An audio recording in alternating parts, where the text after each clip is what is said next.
ઉપરવાસમાં ભારે વરસાદને પગલે નદીને જળસ્તરની સાથે લીંબાદ મીઠી ખાડીના જળસ્તરમાં વધારો થતા વહીવટીતંત્ર પણ સજ્જ થઈ ગયું છે। સુરત શહેર સુરત જિલ્લામાં આવતા વરસાદને કારણે તાપી નદીના જળસ્તરમાં વધારો થયો છે। સાથે સાથે ખાડીના જળસ્તરમાં પણ હવે વધારો નોંધાયો છે। ખાડીના જળસ્તરમાં વધારો થતાં વહીવટીતંત્ર પણ સુસજ્જ થઈ ગયું છે। સુરત શહેરની એવી એક ભૌગોલિક પરિસ્થિતિ છે કે એક તરફ તાપી નદી છે અને બીજી તરફ ખાડીઓથી ઘેરાયેલું।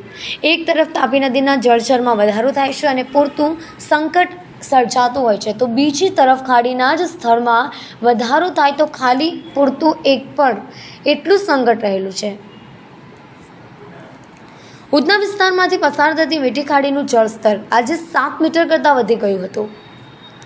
ઉકાઈ ડેમમાં પાણીનું જળસ્તર વધે ત્યારે તાપી નદીમાં પાણી છોડવામાં આવે છે, ત્યારે કાકરાપર ડેમના જળસ્તરમાં વધારો થાય છે, ત્યારે પાણી છોડવામાં આવે છે, ત્યારે તેની સીધી અસર સુરતની ખાડી ઉપર દેખાય છે।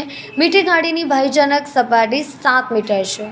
અત્યારે મીઠી ખાડીની સપાટી 7.50 મીટર નોંધાઈ છે। એવી જ રીતે ભેદવાડ ખાડીની પણ જળ સપાટી વધી છે। ઉપરવાસમાં સતત વરસાદ આવે તો ખાડીપુરનું સંકટ ઊભું થઈ શકે છે।